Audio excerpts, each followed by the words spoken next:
You've got also a University of New Hampshire poll. Let's go ahead and put this up.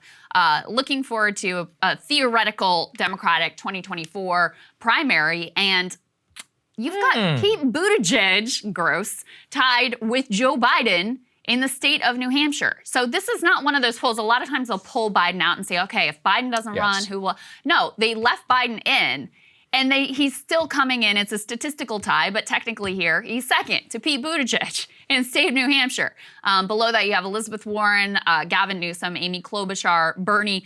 Kamala Harris is down, what is that? Number 7. 1, 2, 3, 4, 5. 7th place. Kamala Harris, 7th place in New Hampshire, which perfectly illustrates, Saagar, the bind that they're in. Because even as, you know, you actually see some of the elite mouthpieces, the New York Times, whatever, sort of floating the idea like, oh, maybe Biden, maybe he served his time, maybe he shouldn't run again.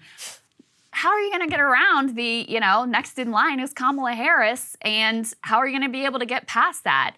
I think they've really put themselves in quite a predicament here that it's going to be hard to get out of. And as much as you can theorize about Gavin Newsom or J.B. Pritzker or any of these other people running, ultimately everybody on that list has said they are not going to run for president if Joe Biden is running again. Yeah. And all indications are that Joe Biden is running again. So you are not going to have any of those choices on the list. I think that the poll is very illustrative. If number one, it actually proves out what people were saying, the 75% saying they don't want Biden to run again. But it also does show you that people have a tremendous desire for something else, and it doesn't happen to be Kamala Harris, who's the vice president.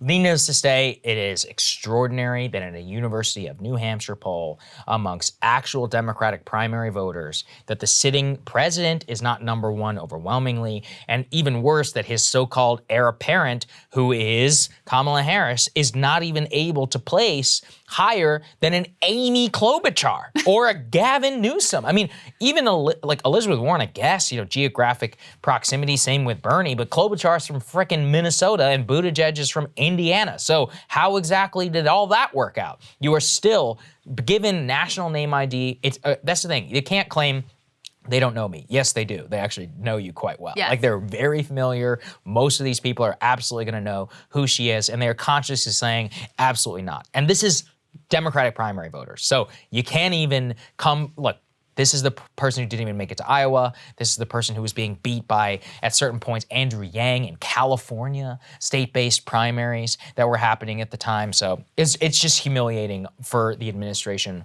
on so many different levels. And their only game is hoping Trump runs again, which he probably will. So it is a true doom spiral that shows us how broken everything is. Yes, indeed. Cable news is ripping us apart, dividing the country, making it impossible to function as a society, and making it impossible to know just what is true and what is false.